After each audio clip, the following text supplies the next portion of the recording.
এবার থেকে অন্নপূর্ণা যোজনা প্রকল্পের টাকা পেতে হলে এই ভেরিফিকেশনটা কিন্তু আপনাদের করতে হবে। পাশে যে ফর্মটা দেখতে পাচ্ছেন এই ফর্মটা কিন্তু আপনাদেরকে ফিল আপ করে জমা করতে হবে। কাদেরকে জমা করতে হবে, কিভাবে জমা করবেন, সম্পূর্ণটা আজকের ভিডিওতে আমি আপনাদের জানাবো। দেখুন, যদি আপনি অন্নপূর্ণার জুন মাসের বা এই জুলাই মাসের টাকা পেয়েও থাকেন, তাহলে কিন্তু আপনারা এই যদি ফর্মটা ফিল আপ না করেন, তাহলে কিন্তু আপনারা আগামী আগস্ট মাসে টাকা নাও পেতে পারেন। এমনকি যারা কোনো টাকাই পাননি অন্নপূর্ণার, তাদেরকেও কিন্তু এই ফর্মটা ফিল আপ করতে হবে। কাদেরকে ফিল আপ করতে হবে, কিভাবে ফিল আপ করবেন, কোথায় জমা করবেন, সম্পূর্ণটাই আজকের ভিডিওতে আমি কিন্তু আপনাদের দেখাবো। দেখুন, অন্নপূর্ণা যোজনার এই যে ভেরিফিকেশানটা, সেটা কিন্তু আপনাদের এলাকায় যে সমস্ত আশা দিদি যারা রয়েছেন বা আইসিডিএস কর্মী মানে যারা ইনকোয়ারি অফিসার, তারাই কিন্তু বাড়ি বাড়ি গিয়ে এই ফর্মটা ফিল আপ করবে। তো ভিডিওটি শুরু করবার আগে আপনাদের কাছে একটাই অনুরোধ, যদি আপনি এই চ্যানেলে নতুন হন, চ্যানেলটিকে অবশ্যই সাবস্ক্রাইব করে ভিডিওটিকে অবশ্যই লাইক করতে ভুলবেন না। তো দেখুন, সরকার কিন্তু আবারও নতুন করে ভেরিফিকেশান করছে।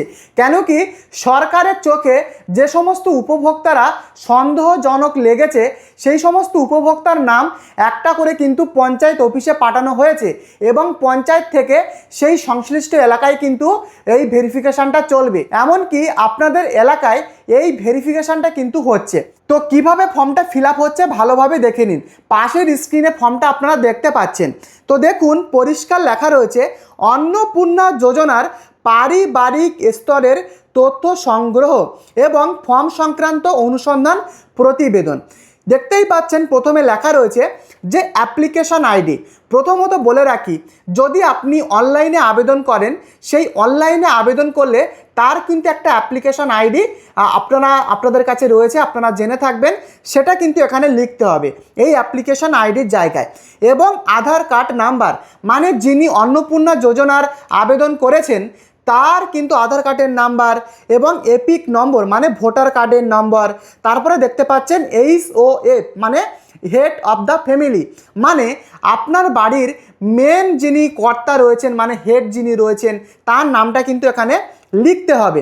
এছাড়া আমি বলে আপনার নাম মানে যে অন্নপূর্ণাতে আবেদন করেছেন তার নাম এবং তার দেখতে পাচ্ছেন স্বামী, পিতা বা শ্বশুরের নামটা আপনাদের লিখতে হবে।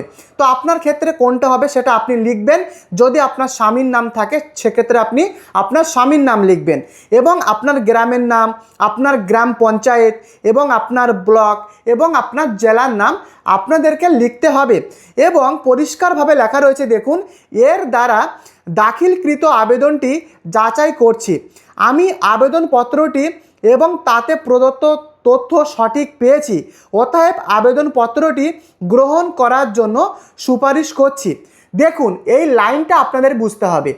যে সমস্ত ইনকোয়ারি অফিসাররা আপনাদের বাড়িতে গিয়ে ভেরিফিকেশান করবে, যদি তারা ভেরিফিকেশান করার পরে যদি তাদের মনে হয় বা তারা যদি দেখে যে আপনি সঠিক উপভোক্তা, আপনি জেনুইন উপভোক্তা, যদি ভেরিফিকেশান করে তারা পায়, তাহলে কিন্তু তারা এই সুপারিশটা করবে, যেটা ফর্মে লেখাই রয়েছে। দেখতেই পাচ্ছেন যে আবেদনপত্রটি আমি গ্রহণ করছি। যদি তারা আপনাদেরকে অ্যাপ্রুভ করে আফটার ভেরিফিকেশানের পরে। এছাড়া আপনারা দেখতে পাচ্ছেন লেখা রয়েছে অথবা নিম্নলিখিত কারণগুলোর একটি থাকার জন্য আবেদনপত্রটি প্রত্যাখ্যান করছি। দেখুন, এবারে কিন্তু প্রচুর অন্নপূর্ণার আবেদন বাতিলও কিন্তু হতে চলেছে। তার মেন কারণগুলো দেখতেই পাচ্ছেন। দেখুন, 1 নম্বরে কি বলা হয়েছে, আবেদনকারীর অবৈধ অধিবাসী, মানে যারা বাইরের স্টেট থেকে বর্তমানে এসে বসবাস করে যারা আবেদন করেছে তাদের জন্য।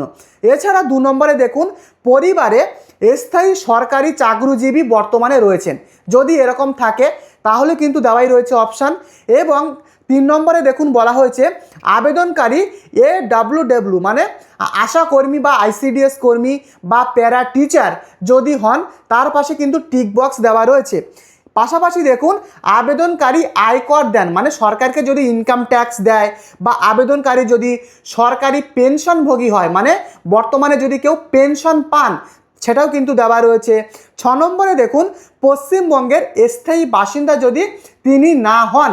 এছাড়াও 7 নম্বরে রয়েছে অন্যান্য কারণ, মানে যদি আরও কারণ থাকে সেগুলো কিন্তু সেই ইনকোয়ারি অফিসাররা এখানে লিখতে পারবেন। এবং আপনাদেরকে বলে রাখি, এই যে 7টা কলম এখানে দেওয়া রয়েছে, যদি এই 7টা কলমের মধ্যে আপনাদের যদি কোনো একটা টিক বক্সে সেই ইনকোয়ারি অফিসার যদি টিক দিয়ে দেন, তাহলে আপনি ধরে রাখতে পারেন অন্নপূর্ণা যোজনা প্রকল্পের টাকা আপনি কিন্তু ভবিষ্যতে আর পাবেন না। ইভেন আগামী আগস্ট মাসের প্রথম সপ্তাহ থেকে যে টাকাটা দেওয়ার কথা, সেই টাকাটাও কিন্তু আপনি আর পাবেন না। যদি এই 7টা কলমের মধ্যে যদি তারা ভেরিফিকেশান করে দেখে যে আপনি টাকাটা পাওয়ার যোগ্য নন, এবং একটা টিক বক্সে, এই 7টার মধ্যে যদি একটা টিক বক্সে তিনি টিক দিয়ে দেন, আপনারা টাকাটা পাবেন না। এবং নিচে দেখতে পাচ্ছেন যেদিন আপনাদের ইনকোয়ারি হবে, ফিল্ড ভেরিফিকেশান হবে, সেই তারিখ এবং স্থান লিখবে, এবং এইটা কিন্তু তারা ফর্মটা ফিল আপ করবে।